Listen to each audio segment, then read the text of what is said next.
What's up, everybody? Welcome back to the Geeks and Company. This is another episode of the After Show. This time, we're actually talking about a brand new Star Wars series called Ahsoka. If you're unfamiliar with it, well, stick with us because we are going to talk all about it. If you've seen our first episode, our teaser episode for this, when we were actually at the Ahsoka booth at Fan Expo 2023, you'll have a little bit of an idea of the format that we are going to be taking today. But as always, my compadre, Mr.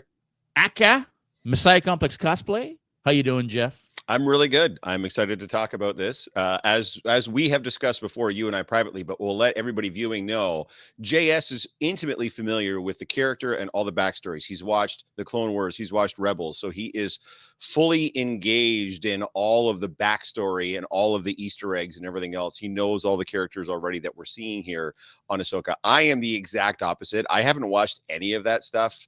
I think I've dabbled in a few episodes of the Clone Wars. I've never watched a single second of Rebels, so I don't know who any of these people are. I don't know how it all ties in together. So I'm coming into it completely blind, and JS is coming into it with a wealth of knowledge and information about it. So I think it's going to be interesting for you guys to see how our different takes on this based on me going in with nothing and him going in with everything. Is he going to get mad because it's not sticking to the canon the way it's supposed to be? Or am I going to be dumbfounded, not knowing what the hell's going on because I don't know who any of these people are? Let's see how Ahsoka kind of like draws that fine line between those two things. Yeah, and that's going to be an interesting point, especially for me coming from the side of having watched the animation, and now I'm not an expert, guys. I haven't watched. It's not like I've seen Clone Wars and Rebels 15 times over, but I have seen it all. So it'll be interesting for me to see how you perceive this new show, how it's going down for you when you don't have the background of the characters. Because let's be honest, right off the bat, watching now the first. Oh, by the way, guys, today we're going to be talking about the first half of the Ahsoka series. We're not just doing episode 1 or 2 or 3. We are talking about the first 4 episodes. 1 through 4, guys. Yep. And then after the show is over, we'll do another after show for the back half of Ahsoka. So we are doing it a little bit differently this time. But right off the bat, Ahsoka kind of picks up right after where Rebel leaves off. This feels like a direct continuation to the Rebels show.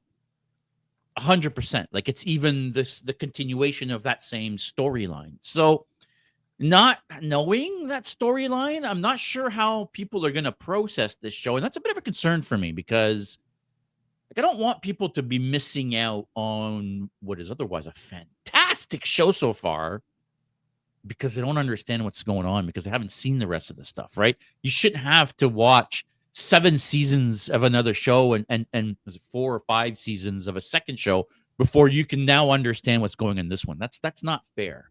I don't think that's good story writing. But no, fair. Yep. No, go ahead, continue.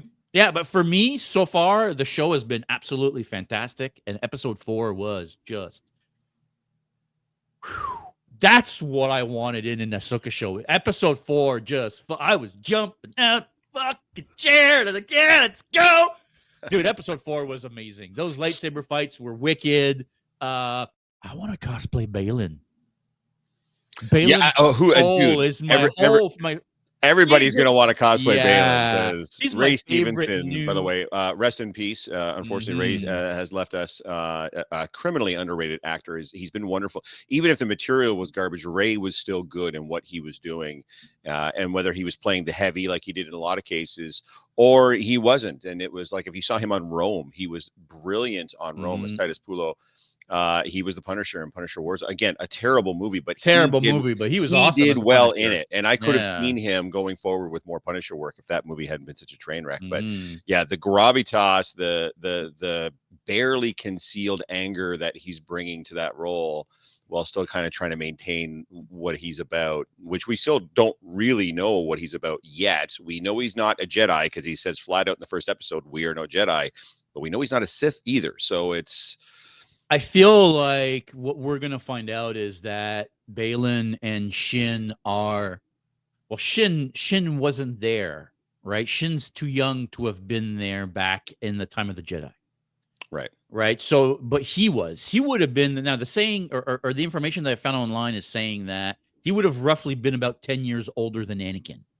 So he would have known Anakin at the Jedi Temple. He would have trained with Anakin. Well, I think he says that in one of the episodes. Maybe it was 3 or 4. He mentions that he's like, we all know who Anakin was. Yeah, that was in episode 4, Yeah. right? When he faces off with Ahsoka and tells her that, everybody knew Anakin, but he was just a nobody back then, right? So nobody knows about him, but everybody knew who Anakin was. Yeah. So he was there for Order 66. Right. He escaped somehow Order 66 and then became what I'm seeing as a fallen Jedi. Definitely, and Right. the list, by the way, of people that escaped Jedi that escaped Order 66 is starting to get. It's like in DC Comics, and they always build Superman as the last kind of Krypton, and then there's just all these new Kryptonians that seem to be kind of showing up all the time. Same with the Jedi and the Orders. Wiped out all. Yeah. Like even Obi-Wan saying, "Oh, that boy's our last hope," and Yoda says, "No, there is another." And what he could have said was, "No, there's about a dozen more. We're good, bro." Well, you're good. right. At the same time, there was no way for Yoda or Obi-Wan to know how many actually escaped. It's right? just funny that it seems like weekly that list gets longer. But by the way, and it's going to keep getting longer. Let me put the needle back on the record a little bit. So your impression of the show so far has been wonderful. I have to be honest with you. I'm actually enjoying it, even though I don't know who a lot of the characters are. I will tell you this, the primer through Mando and Boba, if Ahsoka doesn't appear on those two shows, especially her first episode in Mandalorian, where it's shot in that Kurosawa style and she's going up against Morgan Elsbeth, in the smoky forest. And and it's like that whole scene, that whole episode, and she literally fights Din directly. She meets Grogu. And then, of course, she has this big conversation with Luke on the Book of Boba Fett episode that Luke was in. So if I don't get all of that, I'm definitely way more lost. I have no fucking idea who Ahsoka is. And frankly, I don't care. But because of those 2 episodes, I do get more invested in the character.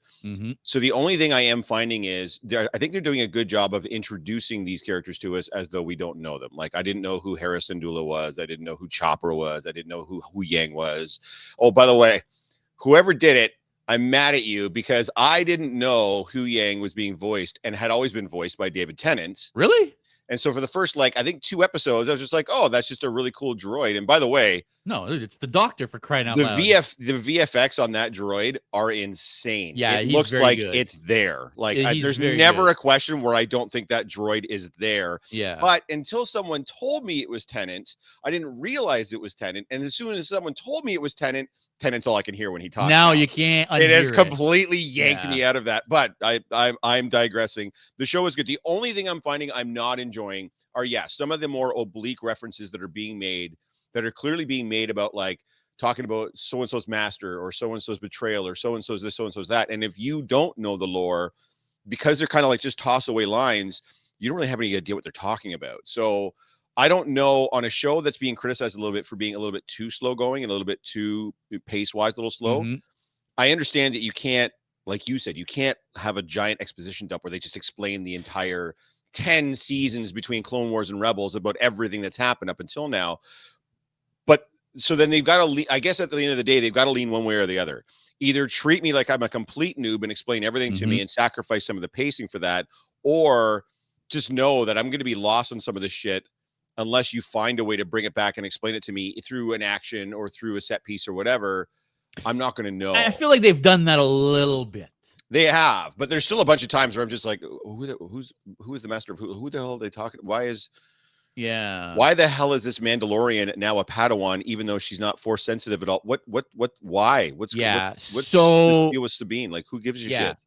So it's just stuff like that. Like I could ask you literally 8 million questions about all the different references and all the different characters, and you could probably explain it all to me. But without you, I'm stuck looking at videos on YouTube or trying to find an explanation somewhere. So, which is a danger for this type of thing. And I understand this show is made more for that.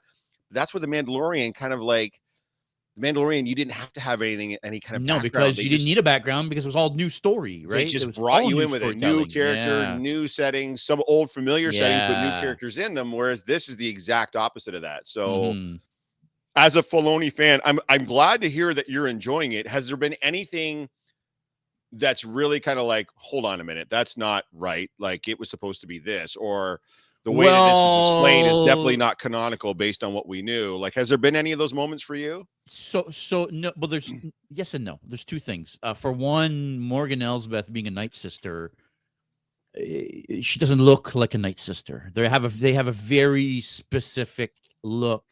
Their skin is white. Asajj Ventress was a Night Sister before she became a Sith, right? I'll pretend. I don't know, sure. Again, you wouldn't know because you haven't seen the Clone Wars. Yeah, I mean, right? there you go. So it's they have a very specific look, right? And she doesn't look like that. So now they've not explained why she doesn't look like a Night Sister. Is it her magic that's camouflaging her looks and making her look human? Right. I don't know. Maybe. I'm sure there is going to be a way to explain it. But so far, when they told us that she was a Night Sister, it was like, wait, she's a what now? Like how? Like what? Like the Night Sisters were a big part of specifically the Clone Wars. For the people that don't know, the Night Sisters are from the same planet that Darth Maul is. And they're a race of witches, and they actually do magic. It's force-based magic. Okay. So yeah, which I guess probably makes sense as to why she was able to hold her own in the duel with Ahsoka on Mandalorian. Correct. Right? If she was force sensitive, that would make more sense. Correct. She did lose it. By the way, the New Republic is dog shit at keeping prisoners on ships and getting to where they're supposed to go. Yeah. Does anybody ever get where they're supposed to go if they're a prisoner I feel of the like New they Republic? don't. No, I feel like they don't. The other issue that I have is, and this I feel like is almost a new or Disney Star Wars thing, but does there have to be a map to everything that we don't know about? Yeah. Like Luke Skywalker decides he's going to go hide on this planet, and there's somehow a map that tells you where he is, but he's trying to hide. Why the fuck is there a map?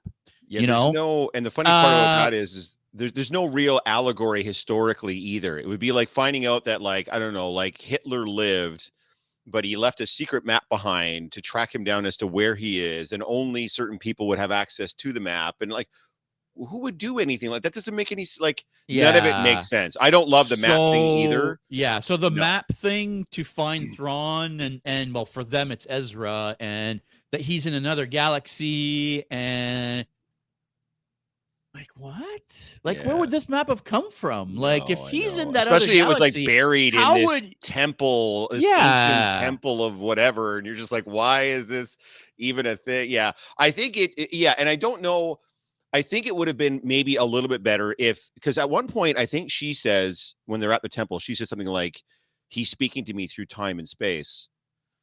Thrawn is speaking to me through time and space. I think it would have been better if it had been something more akin to that. Like there's no map found, there's no nothing. Like he's somehow communicating with her and she divines where he is, and then they go off and get him. She uses her magic to figure out where he is. That's the way better way to go instead of these stupid maps or whatever. But so I agree with you on that. But then you've got no way to involve Sabine if you do that, because the whole point of Sabine being involved is because she wants Sabine to crack the code, right? To crack the map. Well, I can tell you of people that are not familiar with the previous stuff, I don't think a lot of us would be really upset if Sabine was not involved, because holy shit, is that one obnoxious? And some of it I get, like her turning over the map as she did to Balin. I'm fine with that. You know what I mean? Like she wants to see Ezra again and blah, blah, blah. Even though for me personally, I have no fucking idea who Ezra is. I'm sure we're going to learn about that too. But at the end of the day, she's like every single decision she's made up until now has either put her life in danger, the mission in danger. She lost the map to them in the first place because she was too brash and bold and took it out of the ship when she wasn't supposed to. So she keeps making all these dreadfully terrible decisions, and everybody's just like, it's okay. It's just Sabine. That's just how she is. And you're just like, she don't have to be, you know? Yeah. So was she that wild and impetuous on the show too? Yeah, she's a lot like that on Rebels, and you would think that her now being like a general or a lieutenant or whatever she is in the military, all these years later, that she would have grown a little bit, but it almost feels like they're trying to portray her exactly like they portrayed her when she was like 16.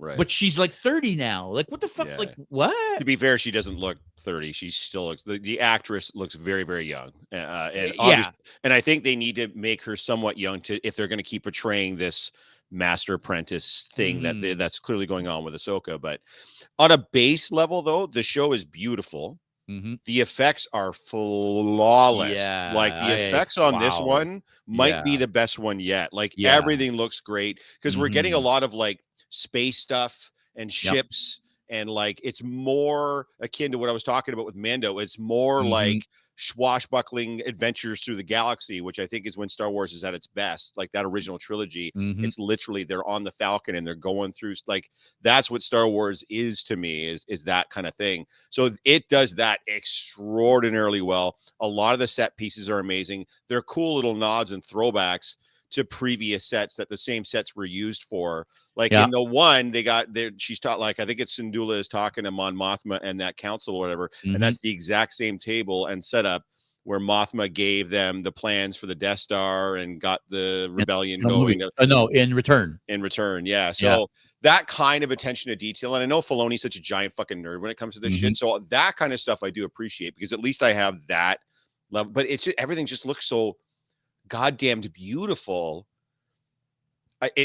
Even if you have an issue with like the pacing or with this or that, just sit back and watch how like this looks like a movie. It does. It It really does. does. So And for not only that, does it look like a movie, big but check it for me. actually feels like Star Wars. Oh, It's not just way all a bunch of no, humans, no, right? way more to me than There's any of the droids shows. and there's Yes, different aliens yes, and the look and feel is there, and the ships, the old school prequel style ships are even still around in some yeah. instances, like No, Ahsoka's ship. this is way more Star Wars than for me anything that's come before. The Yeah. Mandalorian was the closest to this as far as that goes, but Boba didn't come anywhere close to this. Andor is not even. That's a whole other thing. I'm not Yeah. even going to uncrack here, but yeah, you're right. It has the look and feel of Star Wars in a way. Like you wouldn't be Mhm. surprised if you found out that George Lucas had a hand in this Yeah. specifically. And I guess I mean technically he did because he's the one that created Clone Wars in the first place, right? Like He he is. He shepherded that is. into being, and now Correct. this is sort of like a takeoff on a takeoff of.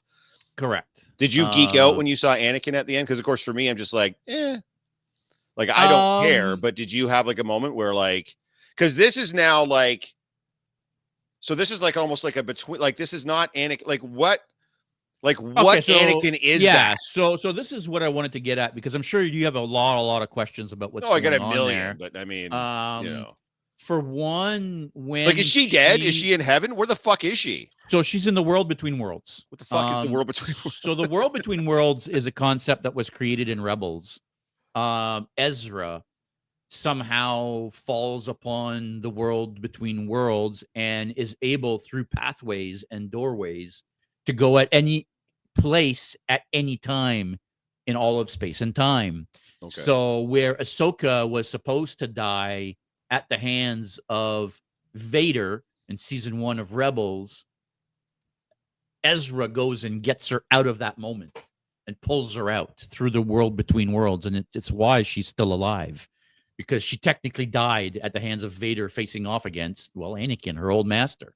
So Uh, it's timey wimey wibbly wobbly. Now, does it get into like alternate timelines and shit too, or is it so merely we just haven't gotten into it any more really than that. Everything right? after that has been Thrawn trying to get at the worlds between worlds. Okay, Right? He's been okay, trying, Thrawn and the Emperor have been trying to get to that this place thing. exactly, because whoever can control the world between worlds can control space and time, So right? how did Ahsoka get there at the end of episode 4? So I don't think she's actually there. I think what we're seeing here is Ahsoka may be dying. I think Ahsoka's dying. So I think her Force ghost is manifesting on the world between worlds, and that's why Anakin says, "I didn't think I'd see you here so quickly," because she's not supposed to be there yet, right? Okay, Because if Anakin is in the world, but if Anakin's Force ghost can go to the world between worlds, he knows where she's supposed to die. This is not it. Hence okay. the quote, "I didn't think I'd see you here so quickly." So I don't think she's actually there. I don't think she's dead. It's I not think clear she's anything. So, dying. okay. right? And that's Sure. why she's there in spirit, but will get pulled out, I'm assuming, at the beginning of the next episode by whoever saves her ass, right? Okay. Wherever she is. Whoever, well, No, well, she fell off a cliff she's into in the water I don't even somehow, know. Yeah, I right? don't know. Yeah, Yeah. okay. Well, they made it look like she fell off the cliff and into the waters It sure below. did. Yeah, for sure. Oh, and I wanted to mention too, talking about the effects, I don't know what they've done, but they've clearly tweaked the lightsaber, in particular the lightsaber sounds. Mm-hmm. They've got it so it's much more pronounced, Mm-hmm. and so the lightsaber, especially the duel between her and Balin. Well, you'll notice Balin's lightsaber sounds very, very different than hers. Well, Even his is the orange ignition, too, which is kind of but cool. But yeah, no, but you're even right. It the definitely, ignition sound is yeah. different, But right? I feel like his sounds more like the classic, and it's actually hers that sound is different, which is funny because I just realized the other day too, talking about Kurosawa and Samurai. I don't know if anybody else has noticed, but her lightsaber hilts are different lengths. They are. Because it's meant to be, that's what the samurai used. They used Mm-hmm. the long, it was called the long and the short is what they called it. So it was two swords, and one was Mm-hmm. katana style, and the other one was called a Nagasaki, and it was a shorter sword. So clearly that's what they're trying to emulate with her to give her that. And even her garb and stuff looks very Kurosawa, very samurai-ish, which is totally cool. But I was messaging a friend of mine at the time when I was watching that episode, and I was like, the lightsabers feel more visceral. They feel more real. They feel more, because it's the sound of just the saber itself, not just the ignition, but just like the Mm-hmm. hum, the idle Mm-hmm. seems to be cranked up a little bit more. So it's more Yeah. like in your ear and in your mind as they're using them, and even just having them on. I was like, okay, that's actually I want that. Like, I want if you're going to have this to be the ultimate weapon in this universe, which it seems to be, I want it to have that impact on me whenever someone turns one on. But they do that now, right? Like, they have different feels and sounds, right? Like, if you listen to Kylo's lightsaber, sounds very different than Luke's lightsaber, and it's very different than Ahsoka's lightsaber, and they actually have different. So I don't have it here; it's in the garage. But one of my lightsabers has 12 different sound fonts on it. It has Yoda's lightsaber sound, Vader's, Palpatine's, Ahsoka's, etc., and they're all very different. And Ahsoka's is very cool. It's more of like an electric hum, like a yeah. I remember in Mando when they first showed her in Mando, and the sound her lightsabers made as they were coming out, I was like, okay, that's dope. Yeah, that's fucking dope. But like I said, but they've almost made it louder. They've made it so that the sound itself is more. It's like it feels like it's hitting me in the chest as they're turning them on, which is again what I want. I think that maybe they're using the sound a little bit more as part of the score. Yeah, maybe. Right? The sound is integrated within the score rather than just an after effect of, okay, well, it's making sound. No, they're using the sound to exude an emotion out of you. No, right? 100%. It's not just a sound anymore. Yeah. Two observations that I made too, by the way. One, I don't know if you caught this or not, but hang on, before you get off the lightsabers, one thing I did want to mention is you do know that they're actually using lit up lightsabers now. Yes, that I did know. So when they do film these shots, that's why they glow so much now, because they're actually glowing in their hands. Yeah, which is cool. Like, it's not just a little stick anymore. Yeah, that they've painting over. I don't know if you noticed or not. So Balin and then Shin Hati. Shin Hati has the Jedi braid, the Padawan braid. So clearly there is still some level of, like, I understand it's still a master and apprentice, but the weird part is in that fourth episode, Morgan Elsbeth was referring to him as Lord Balin. What is he the Lord of? Nothing. Because he's not a Sith. That's what I mean. And he's not a Jedi. So I don't know what he would be. I don't know why she's referring to him as Lord. I'm hoping they drop something that explains as to why he's Lord Balin now, as opposed to just Balin Skull. I think, especially since Shin's got the braid. Yeah. Clearly, they're still maintaining some level of, I guess same thing, Ahsoka and Sabine. And I'm sure that's supposed to be the allegory, right? Like Ahsoka and Sabine, because Ahsoka's technically not a Jedi anymore. She left the Order. Sabine certainly isn't. And now Balin and Shin. But the other thing that I'm noticing now too, getting into it, is even though they talked about it, so she mentions it in the Mando episode when she gets some Morgan else, but this is Ahsoka I'm talking about. She's, where is your master? Where is Grand Admiral Thrawn? And then the first half of this show is finding this stupid map, building this giant hyperspace gateway, and getting to wherever Thrawn is. But we're halfway through the series so far, and we still haven't physically seen or heard from Thrawn. So that's making me think that even if he is the big bad of this show, and clearly he is, there's no way this is going to be resolved in the next 4 episodes as far as whatever's going on with Thrawn. No. But Thrawn is not around for the sequels as far as the First Order goes. Like maybe he's the proto-genesis of trying to get the First Order going, but he's not there. It's Correct. Hux and Snoke and Kylo and all that jazz. Correct. So I'm curious to see how they're going to bring him back in, make him the big overarching bad, especially for Filoni's Star Wars movie, which clearly I'm assuming is going to feature him heavily. And then how he starts to bring these disparate Empire warlords and mercenaries and groups together to try to form some sort of a proto First Order that he's at the head of. I thought they would get to him earlier. I thought they would find him in episode 2. He would be back and he would be like or you would see him start to make these machinations as the series progressed, but we're halfway through and we haven't even seen or heard from him yet. So yeah, what do I you don't think? Do we get Thrawn in episode 5 and then carry on through 8, or is it literally going to be they're going to shotgun him in the last 2 episodes? Yeah, I think we're only really going to see him at the end. And I'm personally okay with that. Again, Thrawn was the main antagonist in Rebels. So it makes sense that when we launch Ahsoka, that the first season doesn't have to involve him as much as it's the search for him, right? I'm kind of okay with that because whatever happens by the end of this season is going to impact all of the other shows within, right? Mando and Boba and the whole Filoniverse is going to be impacted by Thrawn coming back. Sure. I truly believe Thrawn is the genesis of the First Order. Right. He's going to be the one that restarts it properly into what we know as the First Order now. He clearly doesn't make it to that point. So he's likely to get beat and die, whether it's in Filoni's movie or in one of these shows. Right. Something's clearly going to happen to him, and they're finally going to get the best of him. Right. But it won't be soon enough. It'll be too late because now the First Order will now be back.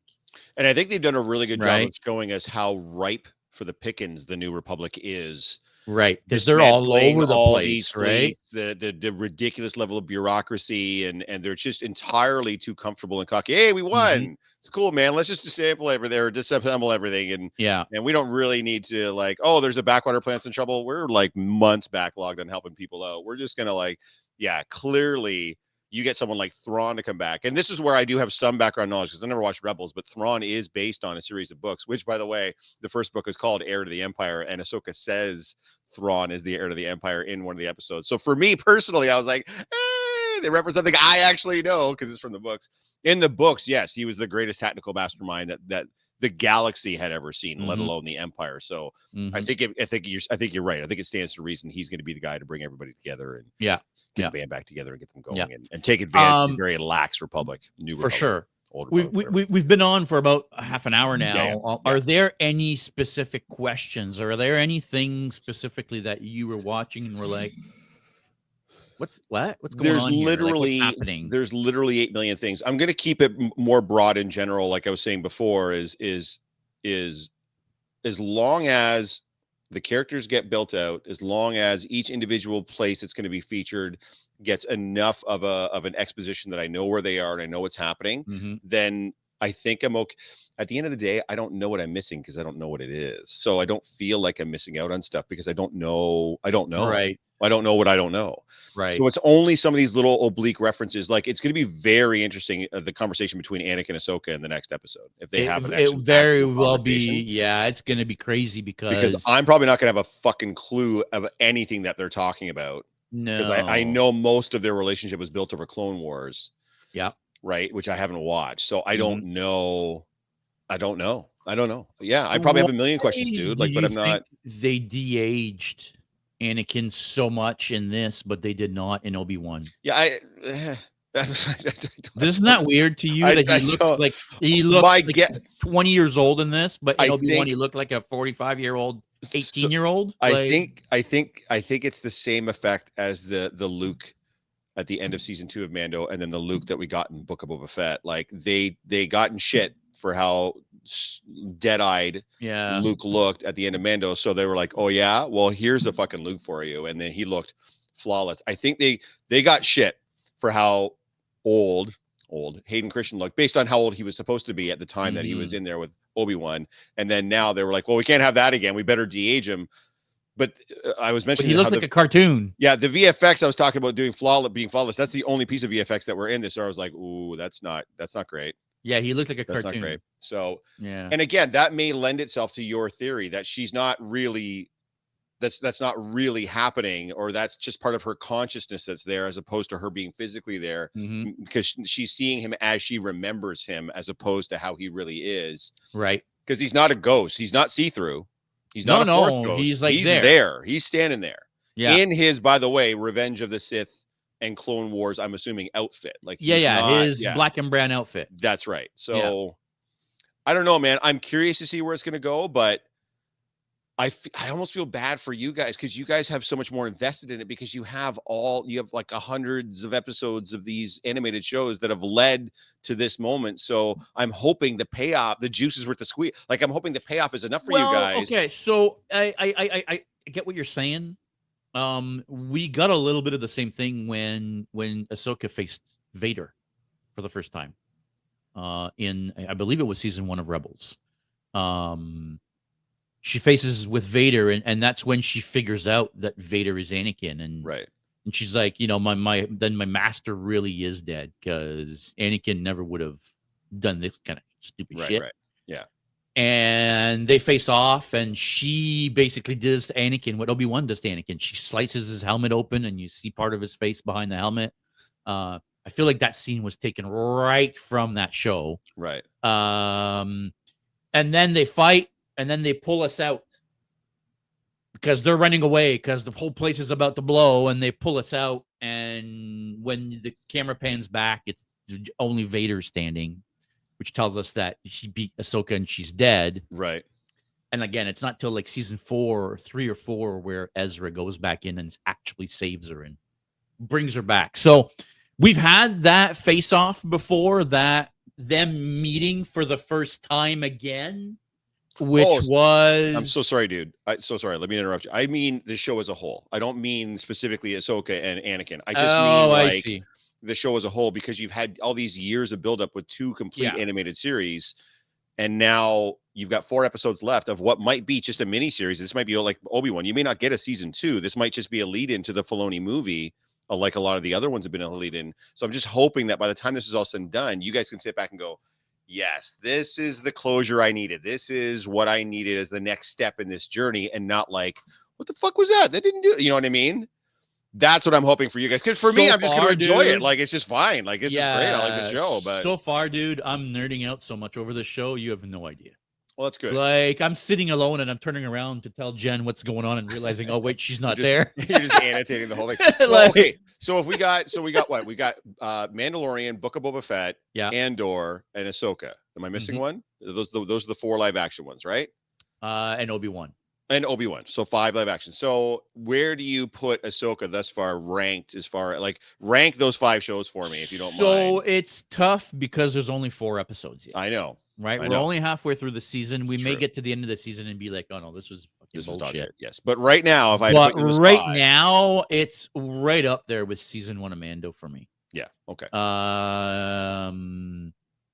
Which is your top of the list? Like, it's at the top of the list. Yeah. Okay. Yeah, it's at the top of the list. I'm absolutely loving it. I love how they introduced her in Mando. I love that she had an episode in Book of Boba Fett, even though that should have been in Mando season 3. Yes, correct. Book of Boba Fett. I don't understand why they called that the Book of Boba Fett. That was just nonsense to me, but whatever. I've loved the character of Ahsoka for a long, long time, actually. And you may have heard this, but when they first created the character of Ahsoka in the first 2 seasons of Clone Wars, she was this little annoying brat. She was like Sabine, right? A little annoying brat that nobody could stand. But over the course of that show, you actually got to see her grow up and become just this kick-ass Jedi, right? So this is now amazing to not only see her in live action, but as an adult. I will say this. I'm a tad bit disappointed with some of the acting in this show. Hera is okay acting-wise, even though I don't think she fits the character looks-wise. Sabine, I don't know what to do with Sabine. Like, I'm like, I mean, it was cool to see her put her helmet on for the first time in episode 4 and see her in full armor. But I don't know. I can't put my finger on why I'm not connecting with Sabine. And Ahsoka, Ahsoka has one expression throughout the whole fucking show and never smiles or says anything that has any kind of tone in her inflection. And like, holy frick, man! Like, she was way better in the first two episodes, like in Mando and in Boba Fett. Right. She was more expressive. She's very, very stoic. There's no question she's very stoic. Yeah. Too stoic. Maybe a little mean? bit in the front half of the show. Yeah, you're probably right. Yeah. So I'm loving it. That's my real issue with this. Oh, and the stupid. No, that's fair, man. That's absolutely fair. Just the dumbest thing ever. But whatever. What Again, it's a plot device. Fine. If it gets us moving forward, fine. I'll accept it. Maybe the stupid thing was created by magic. Who knows? I don't know. Whatever. I'm sure there's an explanation that we've missed somewhere because they have it worked. They're on their way to get Thrawn. Yeah. And possibly whoever the hell Ezra is and whatever. So yeah, that's all. That's fine. I don't have you're right. It's done. It's fine. And the world between worlds is how she's going to know where they're at. That's how she's going to be able to know where they went. Right. Right. Yeah.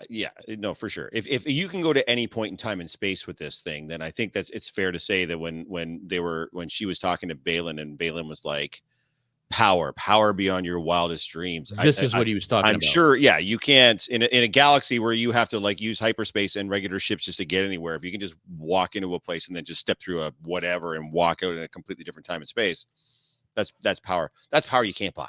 That's especially in Star Wars. Because Star Wars never really dealt with anything like this, but like they've never done time travel. They've never done like as far as any of the live action stuff goes, everything's been very, very linear. They haven't really gotten into that type of thing. So it definitely puts a twist on it that I don't know. For some people, it's probably going to be like, I don't like it. And for other people, it'll be like long overdue. We should have been doing stuff like this before. Yeah, a lot of people hated it when they introduced this concept in Rebels. A lot of people were like, "What the frick, man? Like this." What does this have to do? It's with very Star Trek. It's very MCU. It's very not seemingly Star Wars. It is. So, but it worked. It really worked. They were able to really spin a complex story around it, and Palpatine being after it, and trying to. Well, obviously, everybody that knows about the world between worlds wants to control it. So it was one of the better plot devices I think that they've brought in a long time, and way better than that stupid map. I'll just say that. No, I'll give you that. It looks cool as shit for the brief moment we got looking at it, but yeah, I don't know what it is, so I'm going to be curious to see how they use it here on the show for sure. Yeah, it'll be interesting to see if it's used extensively here, or if it's just again, she's there now and then we'll never be there again in the rest of the show. Right, it'd be kind of weird considering the whole logo is based on the patterns of the world between worlds. But okay, right, like her logo is the gate, right? The Ahsoka logo, right? So I don't know, like it's we'll see. We will, in fact, see. But yeah, it'll be interesting to see where it goes from here. Sure will. Guys, if you've watched the first half of Ahsoka, whether you're loving it or hating it, let us know below. I'd like because there are some people that are not enjoying it. There are. I know. I've been seeing the comments online. It's Star Wars fans. What are you going to do? It doesn't matter what it is. They seem to find a sect of them that doesn't like something to do with whatever it is. But it's one of the largest fan bases in the world. What are you going to do? But yes, it is fairly divisive. And I feel like it's like you and I, like it's either people absolutely love it or they can't stand it. So either way, whichever side of the fence you're falling on, let us know below what your thoughts on the show so far through the first half. And if you're hating it, I want to know why. I want to understand why. And if you're loving it, I want to know why. But more importantly, too, I want to know what your theories are for what's to come. And please do us a favor. Let us know if you're a Jeff, where you don't have any idea of any of this stuff in the background, or if you're a JS, where you've watched it all, so you have a better working idea of what it is. And then let us know your impressions of it based on that. Because I'm curious as to what you guys are feeling on this one. So exactly. Yeah. Guys, I think that will be it for now. Again, if you have not clicked that like and subscribe button, please make sure you click him. I mean, the like, it takes 2 seconds. The subscribe is completely free. It really helps folks out here. The Geeks and Company are nothing without your likes and subscriptions. we do this for fun. So the more you guys help out, the bigger this will get. Yep. I think that's going to be it, though. Make sure you stay geeky, everybody. We'll see you in 4 weeks for the second half of the after show.